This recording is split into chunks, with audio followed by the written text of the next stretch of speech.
இயேசு கிறிஸ்துவின் இன்ப இனிய நாமத்தில் வாழ்த்துகிறோம். இன்றைய வேத வசனம், விசுவாசமானது நம்பப்படுகிறவைகளின் உறுதியும் காணப்படாதவைகளின் நிச்சயமுமாய் இருக்கிறது. எபிரேயர் 11:1. Today's Bible verse. Now faith is the substance of things hoped for, the evidence of things not seen. Hebrews chapter 11 verse 1. Susan என்ற 6 வயது குழந்தையும் அவளுடைய தந்தையும் வீட்டின் மாடியில் உள்ள ஒரு அறைக்கு சென்றார்கள். அந்த அறை மிகவும் இருட்டாக இருந்தது. பரணியின் மேல் இருந்து ஒரு சில பொருட்களை எடுக்க வேண்டி இருந்தது.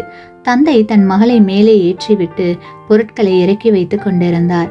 மெல்லிய ஒளியாக இருந்த மெழுகுவர்த்தியும் அணைந்து விட்டது. உடனே சிறுமி, அப்பா, நீங்கள் எங்கே இருக்கிறீர்கள்? நான் எப்படி கீழே இறங்குவது என்றாள். மகளே, அங்கிருந்து குதித்து விடு என்றார் தந்தை. எப்படி அப்பா குதிப்பது? நீங்கள் நிற்பதை என்னால் பார்க்க முடியவில்லையே என்றாள்.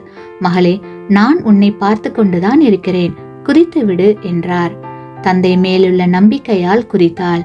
தந்தை தாங்கி அணைத்து கொண்டார். கிறிஸ்துவுக்குள் பிரியமான தேவ பிள்ளைகளே, இக்குழந்தையை போன்ற விசுவாசமே நமக்கு தேவை.